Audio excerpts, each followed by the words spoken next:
കവിത എഴുത്ത് പുതിയ തലമുറ എങ്ങനെയാണ് സ്വീകരിക്കുന്നത്? കഴിഞ്ഞ അരനൂറ്റാണ്ട് കാലമായി എഴുതുന്ന ഒരാളെന്ന നിലയിൽ എനിക്ക് എടുത്തു പറയുവാനുള്ളത്, ഞാൻ എഴുതി തുടങ്ങുന്നത് കടമ്മനിട്ടയുടെയും കക്കാടിൻ്റെയും അയ്യപ്പപ്പണിക്കരുടെയും ഒക്കെ ഒരു വലിയ തുലാവർഷം കഴിഞ്ഞതിന് ശേഷമുള്ള ഒരു വേനൽക്കാലത്തിലേക്കാണ് എൻ്റെ എഴുത്ത് കൊണ്ടുവരുന്നത്. പഠിക്കുന്ന കാലം മുതലേ ഞാൻ ആഗ്രഹിച്ചിരുന്ന ഒരു കാര്യമുണ്ടായിരുന്നു, എനിക്ക് എൻ്റേതായ ഒരു രചനാരീതി ഉണ്ടാകണം. ഭാഷയിൽ അത്തരത്തിൽ വ്യത്യസ്തമായ ഒരു രചനാരീതി ഉള്ള എഴുത്തുകാരനെ മാത്രമേ കാലം ആദരിക്കൂ. അത് മനസ്സിൽ വെച്ചുകൊണ്ടാണ് ഞാൻ എൻ്റെ ഒരു രീതി വികസിപ്പിച്ച് എടുത്തിരിക്കുന്നത്. സാർ, ഇന്നത്തെ ആധുനിക തലമുറയിൽപ്പെട്ട ഒരു കവിയുടെ പോലും പേര് മലയാളത്തിൽ ഉച്ചരിക്കുവാൻ സാധിക്കുന്നില്ല. കവിത എഴുത്ത് ഈ തലമുറയിൽ നിലച്ചു പോവുകയാണ്. ഇന്ന് കവിത എഴുതുന്നവരുടെ എണ്ണം വളരെ കൂടുതലാണ്. ഗദ്യം മുറിച്ച് വച്ചാൽ, ഒരു ലേഖനം മുറിച്ച് വച്ചാൽ കവിതയാകുമെന്ന് വിചാരിക്കുന്ന ധാരാളം പേർ ഇന്നുണ്ട്. അതിനൊരു പക്ഷേ കാരണക്കാരനായി എനിക്ക് തോന്നുന്നത് കടന്നുപോയ അയ്യപ്പനാണ്. പക്ഷേ അയ്യപ്പൻ്റെ ഗദ്യത്തിൽ കാവ്യാംശത്തിൻ്റെ സ്ഫുരണമുണ്ട്, അതിൽ കാവ്യരേണുക്കളുടെ തിളക്കമുണ്ട്. അത് മനസ്സിലാക്കാതെയാണ് പലരും കുഞ്ഞയ്യപ്പന്മാരായി കവിതകൾ എഴുതുന്നത്. അവർക്ക് കവിതയുടെ പമ്പ വരെ കടക്കാനേ കഴിയുകയുള്ളൂ. കവിതയുടെ സന്നിധാനത്തേക്ക് അവർക്ക് എത്തിച്ചേരാൻ കഴിയുമെന്ന് ഞാൻ വിചാരിക്കുന്നില്ല. സ്വാഗതം പറയുന്നതിനായി സംഘാടകരായ ഗണേഷ് മെമ്മോറിയൽ ഗ്രന്ഥശാലയുടെ സെക്രട്ടറി ശ്രീ സദാനന്ദൻ സാറിനെ ആദരപൂർവ്വം ക്ഷണിക്കുന്നു.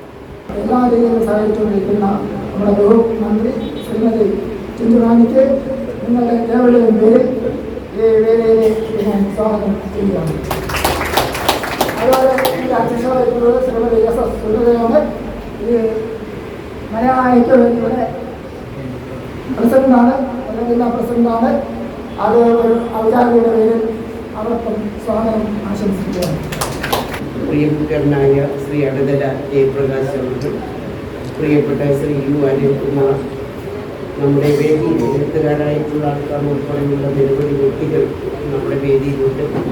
പ്രിയങ്കരായ പ്രിയപ്പെട്ട വിശിഷ്ട വ്യക്തികളെ, നമ്മുടെ ഈ ഗ്രന്ഥശാലയിലെ ഗണേഷ് മെമ്മോറിയൽ ഗ്രന്ഥശാലയിലെ പ്രിയപ്പെട്ട ഭാരവാഹികൾ, അതിൻ്റെ പ്രവർത്തകർ, മലയാള ഐക്യവേദിയുടെ പ്രിയങ്കരായ പ്രവർത്തകർ, പ്രിയപ്പെട്ട സഹോദരി സഹോദരങ്ങളെ, ഭാഷാ സ്നേഹികളായിട്ടുള്ള പ്രിയപ്പെട്ട വ്യക്തികളെ, പത്രമാധ്യമ പ്രവർത്തകർ. നമുക്കറിയാം, 50 വർഷക്കാലം എന്ന് പറഞ്ഞ് നിസ്സാരപ്പെട്ട കാലമാണ്. ഓരോ വർഷവും നമ്മൾ എണ്ണി തിട്ടപ്പെടുത്തി ഇങ്ങനെ നോക്കിയാൽ ഇത്രയും വർഷക്കാലമായിട്ട് ഒരു ഭാഷയെ സ്നേഹിച്ചുകൊണ്ട് മലയാള കവിതാ രംഗത്ത് നിരവധി കവിതകൾ എഴുതി അത് പ്രസിദ്ധപ്പെടുത്തുകയും അത് സാധാരണ ആൾക്കാർക്കിടയിൽ അത് കൊണ്ട് കൊടുക്കുവാൻ, അല്ലെങ്കിൽ അവർ വാങ്ങുവാൻ, അത് വായിക്കുവാനും, അത് കുഞ്ഞുങ്ങളിലൂടെ ആ കവിതകൾ അവതരിപ്പിക്കുവാനും ഒക്കെ കഴിയുക എന്ന് പറഞ്ഞാൽ അത് നിസ്സാരപ്പെട്ട ഒന്നല്ല എന്നുള്ളതാണ്. ഒരു കാലഘട്ടത്തിൽ നമുക്കറിയാം കവികളൊക്കെ ഉയർന്നു വരുന്നുണ്ട്. പക്ഷേ എല്ലാ കവികളും നിരന്തരം നമ്മുടെ സമൂഹത്തിലുണ്ടോ എന്ന് ചോദിച്ചാൽ പലപ്പോഴും ഇടയ്ക്ക് അവരുടെ സാന്നിധ്യം കാണും. പിന്നൊരവസരത്തിൽ അവർ വീണ്ടും ഉയർന്നു വരുന്നത് കാണും. ഇത് അത്തരത്തിലുള്ള ഒരു കവിത അല്ലെങ്കിൽ കവിത എഴുതുന്നയാണോ അല്ലെങ്കിൽ അതിൻ്റെ ഉടമയാണോ എന്ന് ചോദിച്ചാൽ 50 വർഷക്കാലം നിരന്തരമായി ഭാഷയെ സ്നേഹിച്ചുകൊണ്ട് ആ ഭാഷ ഒരു തെറ്റുകൂടാതെ അതൊക്കെ അവതരിപ്പിക്കുവാനും അത് കവിതയാക്കി മാറ്റുവാനും ഒക്കെ അദ്ദേഹത്തിന് കഴിഞ്ഞു എന്നുള്ളതാണ്. ഒരു കവിയാകട്ടെ, ഒരു നോവലിലൂടെ ആകട്ടെ, അല്ലെങ്കിൽ മറ്റേതെങ്കിലും സാഹിത്യ സൃഷ്ടികളിലൂടെ ആകട്ടെ, അല്ലെങ്കിൽ സ്വന്തം മറ്റേതെങ്കിലും തരത്തിലുള്ള ഉപാധികളിലൂടെ ആകട്ടെ, അതിനുള്ള ശേഷി വർദ്ധിപ്പിക്കുകയാണ്.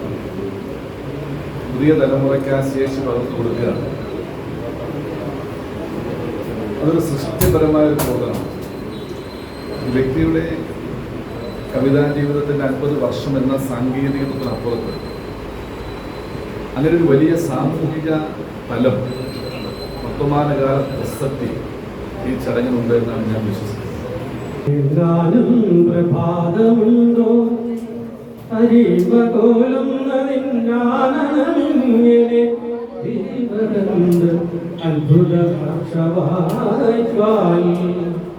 കുളിർ കോരിയിട്ടിടും നിന്നോടൊപ്പം കിടന്ന് ഇളകുകയാണെന്നുണർന്ന ജീവൻ. ഇരുളിൽ നിന്നെന്നും ഇരുളിലേക്കും, സ്വയം അരുവിൽ നിന്നെന്നും അരുവിലേക്കും പലയുഗമായി കടന്നു ചുറ്റിത്തിരിഞ്ഞ് അലയും മനസ്സിൻ ദുരന്തദാഹം. ഇദ്ദേഹത്തിന്റെ കവിതകളെ കുറിച്ച് 2 മാസം മുമ്പത്തേക്ക് എന്നെ വിളിച്ചിട്ട് പറഞ്ഞു, അദ്ദേഹത്തിന് സ്വാതന്ത്ര്യമുണ്ട്, ഞങ്ങൾ അതിനുള്ള ബന്ധമാണ്. ഞാൻ എൻ്റെ 12 പുസ്തകങ്ങളുടെ പ്രിന്റ് ഔട്ട് എടുത്ത് വെച്ചിരിക്കുകയാണ്. ഞാൻ പറഞ്ഞ അത് എത്തിക്ക് അതെങ്ങനെ ഞാനിന് ഇത്രയും ദൂരം. ഞാൻ പറഞ്ഞു വേണ്ട, കവിക്ക് എവിടെ വരാനാണ് സൗകര്യം, ഞാൻ എൻ്റെ ജന്മനാട്ടിൽ വരും, അപ്പൊ അന്ന് കൊണ്ടുവന്നാൽ മതി. ഞാനൊരു ചടങ്ങിന് അവിടെ എത്തിയപ്പോൾ ഇദ്ദേഹം കാറിൽ വന്ന ഒരു വലിയ ചുമട് 12 ഇപ്പൊ പ്രസിദ്ധീകരിച്ച 12 കവിതകളുടെ പ്രിന്റ് ഔട്ടാണ്. 1000 പേജ് കൂടുതൽ. അപ്പൊ അത് ഞാൻ 2-3 പ്രാവശ്യം വായിച്ചു എന്ന് ആലോചിക്കുന്നു. പിന്നെ പ്രസിദ്ധീകരിച്ച 7 പുസ്തകങ്ങൾ. ശ്രീ അടുതല ജയപ്രകാശിന്റെ 12 പുസ്തകങ്ങൾ ഇവിടെ പ്രകാശനം ചെയ്യപ്പെടുകയാണ്. അദ്ദേഹത്തിന്റെ രചനകൾ കൊണ്ട് സമൂഹത്തിന്റെ നന്മമുഖത്തേക്ക് സമരമുഖം തീർത്ത ഒട്ടനവധി സാഹിത്യ സൃഷ്ടികൾ ആപാലവൃത്ത ജനങ്ങൾ പാടി പുകഴ്ത്തുന്ന വർത്തമാന കാലഘട്ടത്തിലാണ് അദ്ദേഹത്തിന്റെ ഈ പുസ്തകങ്ങൾ പ്രകാശനം ചെയ്യപ്പെടുന്നത് എന്നുള്ളത് കേരളത്തിന്റെ കവിത ആസ്വാദന ലോകത്തിന് ഒരു മുതൽക്കൂട്ട് തന്നെയാണ്.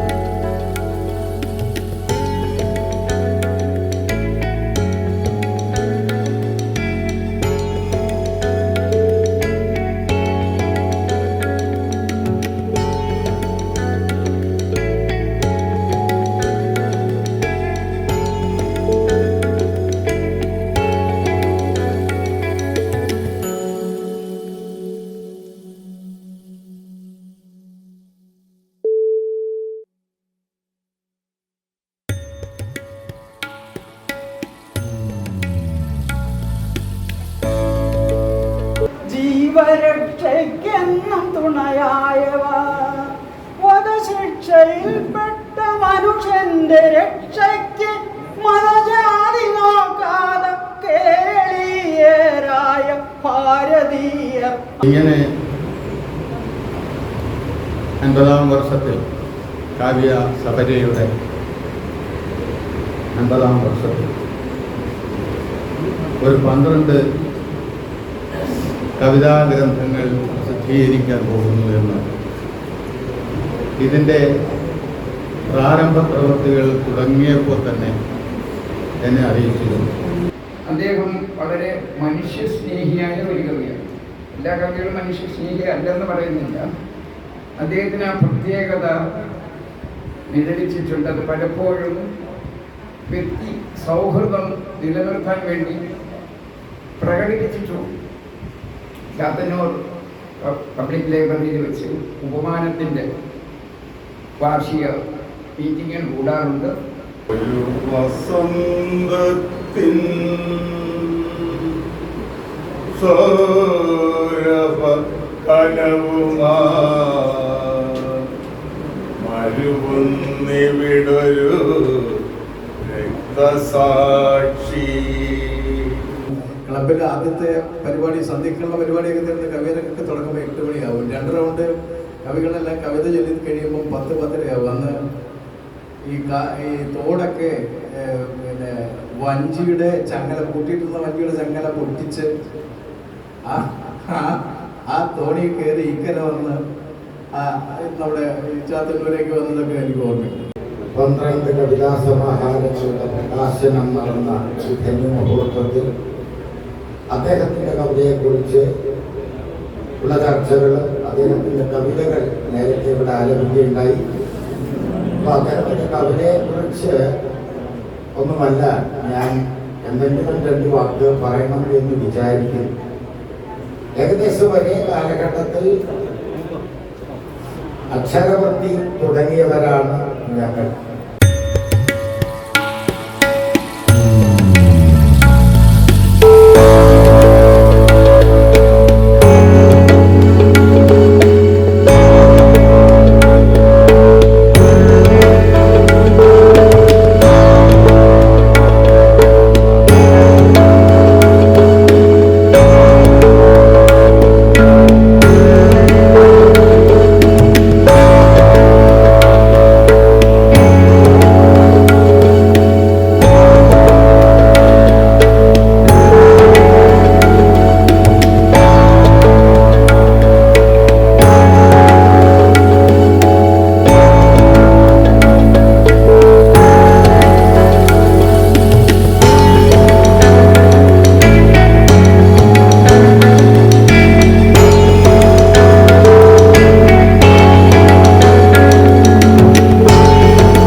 പ്രിയപ്പെട്ടവർ, ഇങ്ങനെ ഒരു എഴുത്തിൻ്റെ 50 വർഷം ആഘോഷിക്കണമെന്നോ എന്നെങ്കിലും ആഘോഷിക്കുമെന്നോ കരുതിക്കൊണ്ടല്ല ഞാൻ എഴുതി തുടങ്ങിയത്. 75 പഠിക്കുമ്പോൾ കൊല്ലം കോളേജിലെ ഒരു കൈയെഴുത്ത് മാസികയിൽ ഞാൻ എഴുതി തുടങ്ങുകയാണ്. അന്നവിടെ പഠിപ്പിച്ചിരുന്ന അധ്യാപകരുടെ ഗന്ധമേറ്റാൽ പോലും യാതൊരു പ്രതിഭയും ഇല്ലാത്ത ഒരാൾ എഴുതിപ്പോയി. KP അപ്പനും പ്രയാർ പ്രഭാകരനും എഴുകോൺ ശിവശങ്കരനും കല്ലട രാമചന്ദ്രനും ഉൾപ്പെടെയുള്ള പ്രതിഭകളുടെ ഒരു കാലഘട്ടമാണ് മലയാളം ഉദ്ഘാടനം ചെയ്തത് നമ്മുടെ ശ്രീമതി ജെ ചിത്തിറാണി, ബഹുമാനപ്പെട്ട മൃഗസംരക്ഷണ ക്ഷീര വകുപ്പ് മന്ത്രി കൃത്യസമയത്ത് എത്തുകയും നമ്മുടെ പരിപാടിക്ക് വളരെയധികം പ്രോത്സാഹനം ചെയ്ത് ഇവിടെ ഇരിക്കുകയും ചെയ്ത ഈ മന്ത്രിക്ക് സംഘടനയുടെ പേരിലുള്ള നന്ദി രേഖപ്പെടുത്തുന്നു. അതുപോലെ മുഖ്യപ്രഭാഷണം നടത്താൻ എത്തിച്ചേർന്ന നമ്മുടെ ബഹുമാനപ്പെട്ട MLA ശ്രീ GS ജയലാൽ അവർക്കും സംഘടനയുടെ പേരിലുള്ള നന്ദി രേഖപ്പെടുത്തുന്നു.